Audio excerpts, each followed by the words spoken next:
बहू को कॉपी करने वाली सास। शाम के समय आईने के सामने खड़ी विमला खुद को ऊपर से नीचे देख रही होती है। आखिर क्या कमी है मुझ में? सोसाइटी के लोग किस बात पर मुझसे कतराते हैं? विमला उदास चेहरा लिए अपने रूम से निकल जाती है और सोसाइटी के बगीचे में आते हुए या no I understand.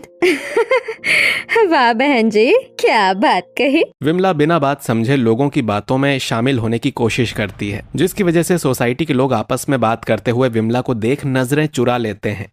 Excuse me, side हटिए। सामने खड़ी औरत ने अपनी बात भी पूरी नहीं की। ये देखकर विमला समझ जाती है कि उसने फिर से कुछ गलती कर दी। एक तरफ मेरा गांव और दूसरी तरफ ये शहर। दरअसल विमला गांव में रहने वाली एक सिंपल साधारण औरत है। उसके बेटे जीवन की नौकरी लग जाने पर विमला अपने बेटे के साथ पिछले 1 साल से शहर में रहने लगी थी। ये आसपास खड़े लोग मुझे देखकर बस इसलिए हंस रहे हैं और आपस में फुसफुसा रहे हैं क्योंकि मैं इनकी सोसाइटी में रहकर इनके जैसी नहीं बन पा रही। विमला सोसाइटी के गार्डन में घूमते हुए सोसाइटी की स्टाइलिश वेस्टर्न कपड़ों में औरतों को देखते हुए कहती है, भला मुझ गवार को कौन ही सिखाएगा इन बड़े बड़े लोगों के बीच उठना बैठना और ये नए नए जमाने के कपड़े पहनना। ओह गॉड, न जाने कैसे कैसे लोग सोसाइटी में फ्लैट ले लेते हैं। ये चाहे जितना हमारे जैसा बनने की कोशिश करे, पर इनकी गवार बुद्धि में हाई स्टैंडर्ड की बातें नहीं आने वाली। अपनी सिंपल सी साड़ी में गार्डन में घूम रही विमला सोसाइटी के लोगों की तीखी नजरों को नहीं झेल पाती और वापस अपने कमरे में आ जाती है। अरे भाग्यवान, क्या हुआ? चेहरे के तोते क्यों उड़े हुए हैं? मेरे चेहरे के तोते क्यों उड़ेंगे? शाम हो गई है, आप चाय लीजिएगा क्या? तुम भले ना मिलो, चाय जरूर चाहिए। रघुवीर की मजाक में बोली बातें विमला भूल नहीं पाती और किचन में चाय बनाते हुए,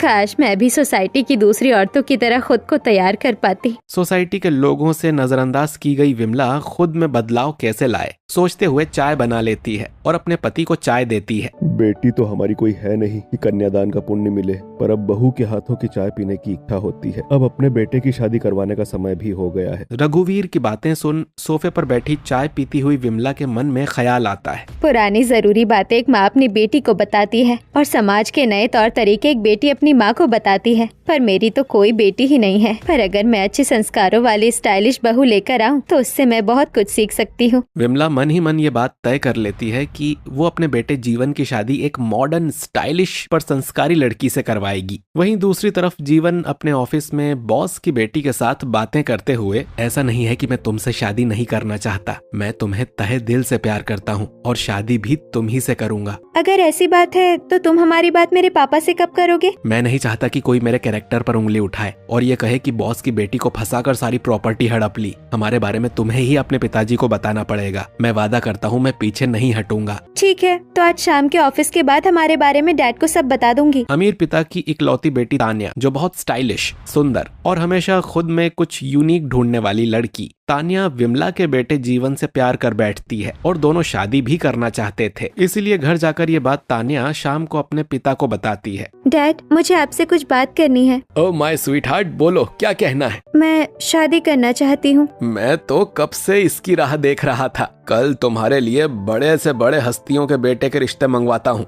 कहीं से कोई रिश्ता मंगवाने की जरूरत नहीं है, मैंने लड़का पसंद कर लिया है। आपके ऑफिस में काम करने वाला जीवन मुझे बहुत पसंद है, वो भी मुझे पसंद करता है। हम दोनों शादी करना चाहते हैं। बेटी, वो हमारे यहाँ एम्प्लॉय है, तुम उससे कैसे शादी कर सकती हो? सोसाइटी में हमारी एक रिस्पेक्ट है, तुम्हें उससे अच्छे लड़के मिल जाएंगे। तान्या के पिता तान्या को बहुत समझाने की कोशिश करते हैं, पर तान्या जीवन से ही शादी करने की जिद पर अड़ी रहती है। नहीं, मैं शादी करूंगी तो सिर्फ जीवन से। मैं चाहे कितनी स्टाइलिश मॉडर्न हूँ, पर मैं एक इंडियन हूँ। मैंने एक बार जीवन को अपना पति मान लिया तो मान लिया, अब मैं किसी और से शादी नहीं कर सकती। आखिर में तान्या के पिता को तान्या के आगे झुकना पड़ता है और ये खुशखबरी तान्या फोन पर जीवन को सुनाती है। जीवन, डैड हमारी शादी के लिए मान गए हैं। उन्होंने कहा है कल शाम को तुम्हारे घर मेरा रिश्ता लेकर आएंगे। क्या सच में? क्या सच में तुम्हारे पापा मान गए? मैं अभी अपनी माँ को सारी बातें बता देता हूँ। जीवन तुरंत विमला और रघुवीर के कमरे में जाता है और उन्हें सारी बातें बताते हुए कहता है, माँ पापा, मुझे आपसे कुछ बात करनी है। हाँ कहो, क्या कहना है? वो मुझे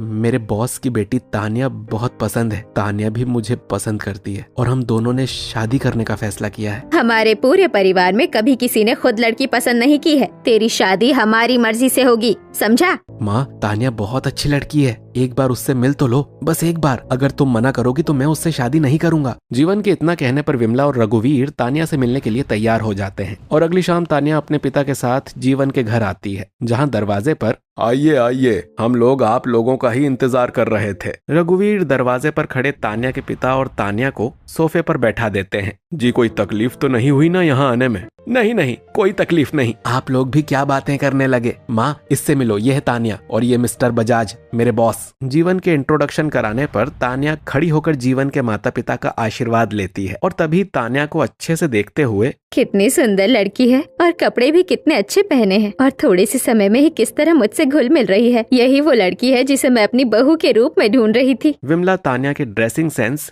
मेकअप और बात करने के तरीके से इम्प्रेस हो जाती है और ये सोचते हुए कि तान्या ही उसे स्टाइलिश और मॉडर्न तरीके से रहना सिखा सकती है, विमला रिश्ते के लिए मान जाती है। मुझे तान्या बहुत पसंद आई, मुझे ये रिश्ता पसंद है। जब बच्चे एक दूसरे को पसंद करते हैं और आप लोगों को भी कोई तकलीफ नहीं है तो मुझे भी ये रिश्ता मंजूर है। दोनों परिवारों की रजामंदी से तान्या और जीवन की शादी बड़े धूमधाम से करवाई जाती है। जहां शादी के बाद विमला के घर में काफी सारे मेहमानों के सामने तान्या गृह प्रवेश करते हुए, बहू अब अपने दाहिने पैर से कलश को गिराकर गृह प्रवेश करो। तान्या अपने सुंदर और स्टाइलिश लहंगे में गृह प्रवेश करती है। तभी भीड़ में खड़ी औरतें, विमला बहू तो ढूंढ कर लाई है, बिल्कुल चांद से उतरे अप्सरा सी सुंदर। तान्या जैसी बहू विमला के घर आई है, अब पता नहीं क्या होगा। तान्या जरा अपनी सास को संभाल ना। सोसाइटी के लोग जो जल्दी किसी को एक्सेप्ट नहीं करते, उन्हें तान्या को पहली नजर में ही पसंद करते देख विमला मन में ही सोचने लग जाती है। सोसाइटी के लोगों को तान्या का पहनावा बहुत पसंद आ रहा है। अगर मैं भी तान्या के जैसे ही कपड़े पहनूं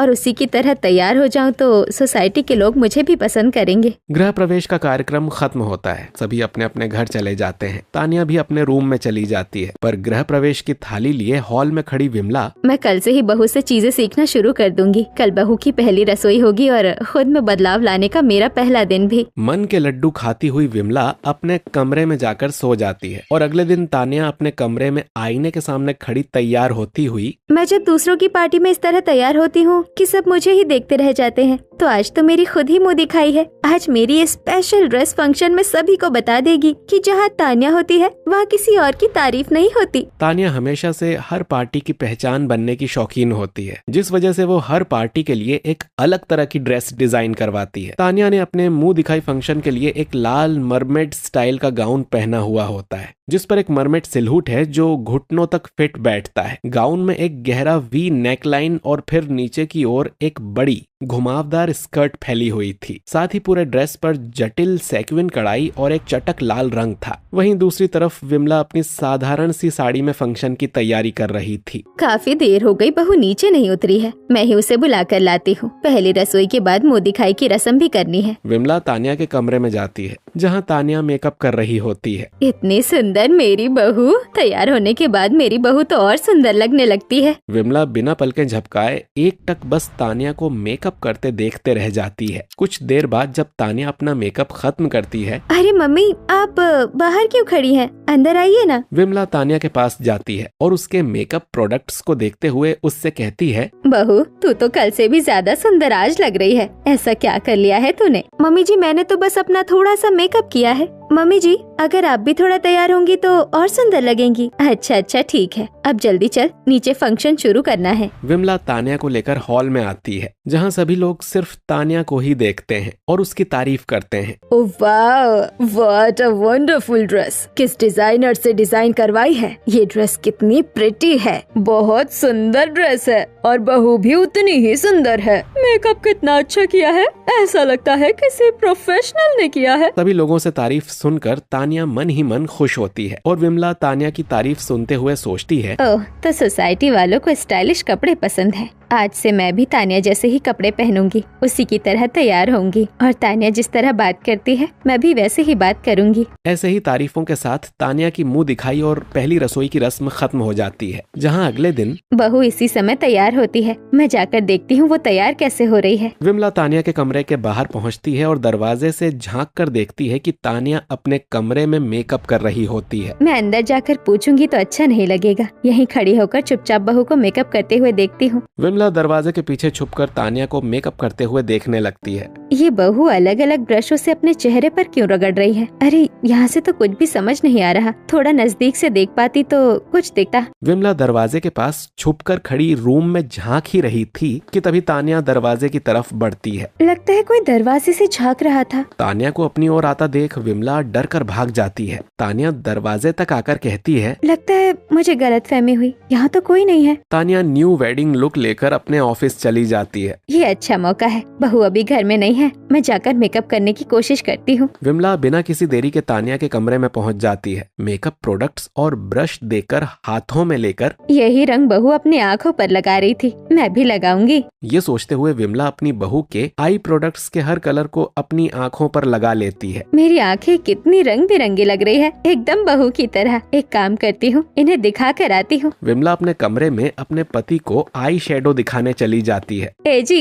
देखिए, मेरी आँखें कितनी रंग बिरंगी और अच्छी लग रही है ना? हमारे गांव के मेले में आए जोकर की तरह लग रही हो। उनकी आंखें भी ऐसी ही लाल पीली हरी होती थीं। आपको तो किसी की तारीफ करना आता ही नहीं। तुम्हें ये सारे रंग कहाँ से मिले? मुझे तो लगता है तुमने बहू के कमरे से लिए हैं। लिए है का क्या मतलब? मैं तो बस देख रही थी। हमारी बहू बड़े घर की बेटी है, उसे पता चले उससे पहले अपना मुंह धो लो। विमला रघुवीर की बातों से नाराज होकर कमरे से बड़बड़ाती हुई निकल जाती है और मुंह धोने के बाद बालकनी में खड़ी सोसाइटी की औरतों को देखते हुए, सभी ने तो अपनी आंखों पर रंग लगाया है, मैंने लगाया तो क्या गलत हो गया? कल और अच्छे से देखूंगी बहू कैसे तैयार होती है और उसी जैसे कपड़े भी पहनूंगी। ऐसे ही अगले दिन जहाँ तानिया नाइट सूट पहने अलमारी में कुछ पहनने के लिए ढूंढ रही होती है। तानिया, हॉल में आकर नाश्ता कर लो। हाँ आई, 2 मिनट्स। पहले नाश्ता कर लेती हूँ, फिर ड्रेसअप कर लूंगी, इससे मेकअप और ड्रेस खराब नहीं होगी। तानिया अपना कप बोर्ड खुला छोड़कर हॉल में नाश्ता करने आ जाती है। सही मौका देखकर विमला तानिया के कमरे में चली जाती है।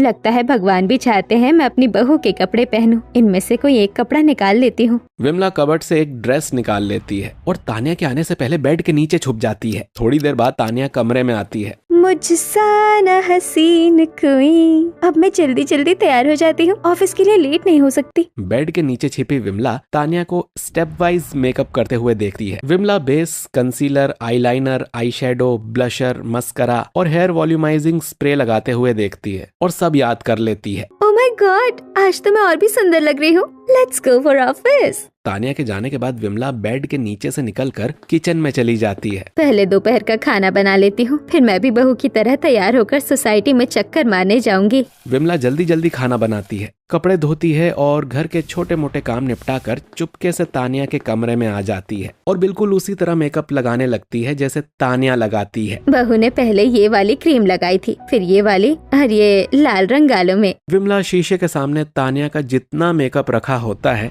सबको अपने फेस पर लगा लेती है। क्या मेकअप किया है! पहली बार में तो बहू भी इतना अच्छा नहीं कर पाएगी, वो तो थोड़ा थोड़ा लगाती है, मैंने तो इतना सारा लगाया है। उससे सुंदर ही लग रही हूँ। अब बस ये ड्रेस पहन लूं तो मैं भी मॉडर्न और स्टाइलिश बन जाऊंगी। न तो विमला ने मेकअप सही से कर रखा होता है और न ही ड्रेस ठीक से पहन रखी थी। अब देखती हूँ सोसाइटी वाले मुझे नजरअंदाज कैसे करते हैं। सोसाइटी ग्राउंड में एक चक्कर मार कर आती हूँ, सब लोग देखे तो मैं भी अच्छे से तैयार हो सकती हूँ। विमला पूरे आत्मविश्वास के साथ घर से निकलती है। सोसाइटी ग्राउंड में वो सभी को देखते हुए चक्कर काटती है। सोसाइटी के सभी लोग विमला को देखकर हंस रहे थे। जैसा मैंने सोचा था वैसा ही हो रहा है, सब लोग मुझे ही देख रहे हैं और जो कभी मेरा मजाक उड़ाते थे आज मुझे देखकर मुस्कुरा रहे हैं। अब काफी है, मैं घर चलती हूँ। विमला को पता ही नहीं चलता कि लोग हंस क्यों रहे हैं। शाम होने लगती है। जीवन और तानिया सोसाइटी में आते हैं और सभी को खुद पर हंसते देखते हैं। ये लोग हमें देखकर इस तरह हंस क्यों रहे हैं? ये तो सोसाइटी वाले ही जाने। सोसाइटी के लोग तभी हंसते हैं जब माँ कुछ उल्टा पुल्टा करती है। लगता है आज फिर माँ ने कुछ किया है। जीवन तानिया को लेकर घर आता है और हॉल में बैठी विमला को देखकर दोनों की आंखें बड़ी हो जाती हैं। अरे माँ, ये क्या हालत बना रखी है? क्यों,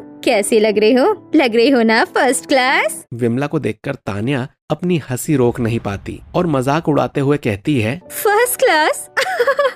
हाँ हाँ, एकदम फर्स्ट क्लास जोकर लग रही है आप। पर आपने ये ड्रेस कहाँ से ली? मेरे पास भी सेम ड्रेस है, पर इसे ऐसे नहीं पहनते। ये कपड़े तुम्हारे ही हैं बहू, पर तुम लोग इतनी जोर से हंस क्यों रहे हो? और क्या कमी है मेरे तैयार होने में? सोसाइटी वालों को तो मेरा ये तैयार होना बहुत पसंद आया था। विमला की बात सुनकर तान्या और जीवन की हंसी रुक जाती है और वो थोड़ा गुस्से में आ जाते हैं। क्या मतलब कि सोसाइटी वालों को पसंद आया? तुम इस तरह तैयार होकर सोसाइटी में गई थी ना? माँ, मैंने आपको कितनी बार कहा है, इस सोसाइटी में इस तरह आपने पूरी इज्जत मिट्टी में मिला दी। जीवन की बात खत्म होते ही तान्या अपने गुस्से को दबाते हुए बोलती है, आपने मेरी ड्रेस बिना पूछे ले ली और कुछ दिनों से मेरे मेकअप ब्रश पर अलग अलग रंग लगे मिलते हैं। मुझे लगता है आप मेरे सामान से छेड़छाड़ कर रही हैं। हाँ मम्मी जी, प्लीज मेरी किसी भी चीज को हाथ मत लगाइए। तान्या शांत होकर अपनी बात कहकर कमरे में चली जाती है। तान्या को समझाने जीवन भी उसके पीछे जाता है। बहू ने अपने कपड़े और सामान छूने से मना किया है, खरीदने से तो नहीं। मैं बहू के जैसे ही कपड़े और सामान खरीदूंगी। विमला की बहू को कॉपी करने की आदत बढ़ती चली जाती है। तान्या के चलने, बोलने, पहनने, हर चीज की नकल करने लगती है। कुछ समय बीतता है और एक दिन विमला के दरवाजे की बेल बजती है। विमला दरवाजा खोलते हुए, जी आंटी कहिए। वो तान्या जी है क्या? हाँ है। मिसेस सिंघानिया और बाकी लोग जैसे ही सुनते हैं कि तान्या है, सभी लोग विमला के हॉल में सोफे पर आकर बैठ जाते हैं। जी कहिए, कैसे आना हुआ? अगले महीने की 15 तारीख को मैं अपने बेटी की सगाई कर रही हूँ तान्या, तुम जरूर आना और अपने परिवार को भी लेकर आना। तान्या और मिसेस सिंघानिया बात करती हैं और जाते हुए मिसेस सिंघानिया तान्या से कहती हैं, और हाँ, अपने किसी न्यू लुक में ही आना, जैसे कि तुम सोसाइटी के पार्टी में आती हो। मिसेस सिंघानिया तान्या को ही घर की मालकिन समझती हैं। उन्हें पता नहीं था कि तान्या बहू और विमला सास है। मैं 1.5 साल से सोसाइटी में रही हूँ। इतने फंक्शन हुए पर कभी किसी ने मुझे बुलाया नहीं। मेरी बहू ने तो अपनी अलग पहचान बना ली है। विमला मन ही मन सोच रही होती है। तभी तान्या हॉल से उठकर अपने कमरे में चली जाती है। ये बहू उठकर कहाँ जा रही है? मुझे इसके पीछे जाना चाहिए। विमला तान्या के पीछे पीछे उसी की तरह चलने लगती है। कमरे में पहुंचकर तान्या खुद को आईने में देखती है। मिसेस सिंघानिया के फंक्शन में भी अपने ड्रेसिंग सेंस और मेकअप का जादू दिखा दूंगी। मैं आज ही अपने डिजाइनर से मिलने जाती हूँ। दरवाजे के पीछे छुपी विमला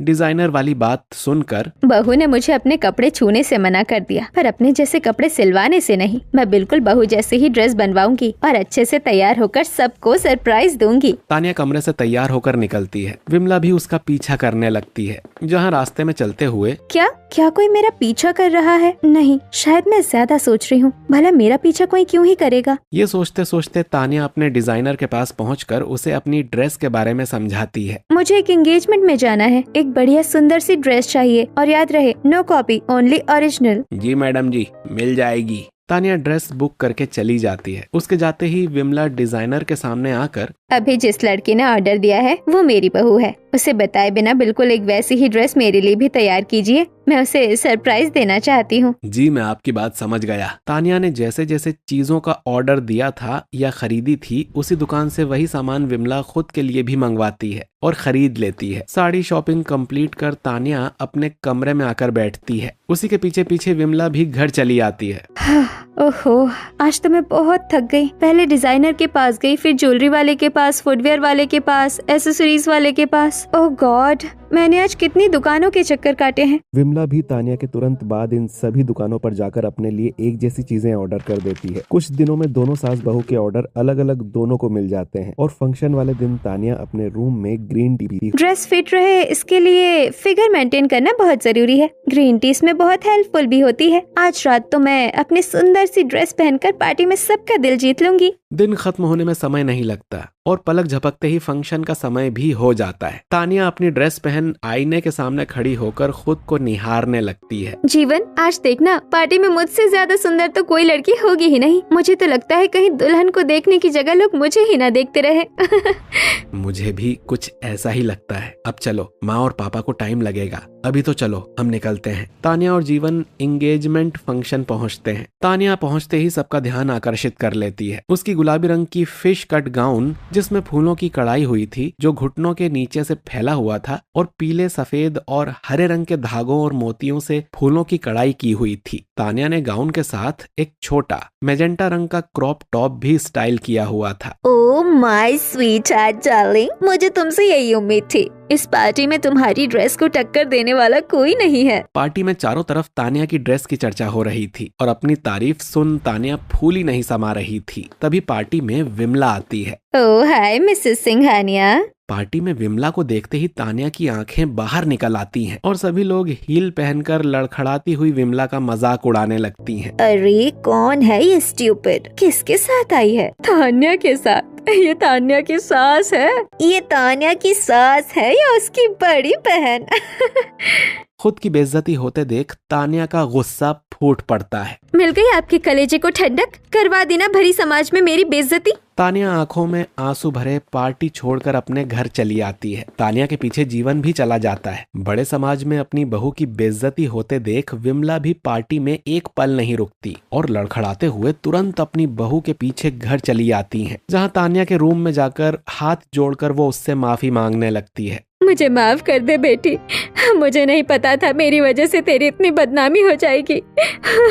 आखिरकार आपको मेरे जैसे ही कपड़े क्यों पहनने होते हैं? मैंने आज तक किसी के पहने हुए कपड़े कॉपी नहीं किए। माँ, आपको शहर की ये कौन सी नई हवा लग गई है कि आप इस तरह के कपड़े पहनने की शौकीन हो गई? विमला के पास अपनी बहू बेटे के सवाल का कोई जवाब नहीं था। वो सामने खड़ी बस आंखों से आंसू बहा रही थी। उसके बहते आंसुओं पर तानिया की नजर पड़ती है। आपकी आंखों में आंसू? मम्मी जी शांत हो जाइए, इतनी भी बड़ी बात नहीं है, कुछ नहीं हुआ है, सब ठीक है। तानिया के जोर देकर पूछने पर विमला आप बीती सारी बातें तानिया को बताती है कि कैसे सोसाइटी के लोग उसके ओल्ड फैशन होने पर मजाक उड़ाते हैं और वो क्यों तानिया जैसी बनना चाहती है। मम्मी जी, अगर ऐसी बात थी तो आपको साफ साफ कहना चाहिए था। कल सुबह 11 बजे आप तैयार रहिएगा, इन सोसाइटी वालों को जवाब देना है। अब आप सब कुछ भूलकर सो जाइए। तानिया की बात मानकर विमला सो जाती है और अगले दिन सुबह 11 बजे बहू, हम लोग कहाँ जाने वाले हैं? हम आपका मेकओवर करवाने जा रहे हैं, आप बस बिना कुछ बोले मेरे साथ चलिए। तानिया विमला को लेकर शहर के सबसे बड़े ब्यूटी पार्लर में लेकर जाती है। आप लोगों को इनका फुल मेकओवर ट्रांसफॉर्मेशन करना है। मैं जैसे बताती हूँ आप वैसे ही इन्हें तैयार कीजिए। जी हो जाएगा। तानिया के कहने पर ब्यूटी पार्लर वालों ने विमला का पेडिक्योर, मैनिक्योर, वैक्स, थ्रेडिंग और lips, hair spa, hair style और सलीम मेकअप किया। तानिया अपनी सास को बिना बताए एक ब्यूटीफुल सी ड्रेस भी लेकर आई थी। वही ड्रेस तानिया ने अपनी सास को पहना दी। मैंने आज तक अपने अलावा किसी की तारीफ नहीं की, पर आज मैं कहूँगी, भला के सुंदर लग रही है आप मम्मी जी। विमला को तैयार कर तानिया उन्हें लेकर सोसाइटी ग्राउंड में पहुँचती है। बहू, मुझे डर लग रहा है, हम यहाँ क्यों आए हैं? कहीं फिर मेरी बेइज्जती ना हो जाए। इस बार आपकी बेइज्जती नहीं होगी। ऊपर देखिए, सब आपको ही देख रहे हैं। सोसाइटी के सभी लोग बालकनी से विमला को देखकर हैरान हो जाते हैं और बालकनी से नीचे उतरकर कुछ औरतें विमला के कपड़े, मेकअप और हेयर स्टाइल की सभी तारीफ करने लगती हैं। ये सब देखकर विमला की आंखों में आंसू भर आते हैं और वो अपनी बहू से कहती है, बहू, आज तेरी वजह से इन सोसाइटी वालों ने पहली बार मुझसे अच्छे से बात की, वरना ये सिर्फ मेरा मजाक ही उड़ाते थे। आज पहली बार सब मेरी तारीफ कर रहे हैं। तेरा बहुत बहुत धन्यवाद।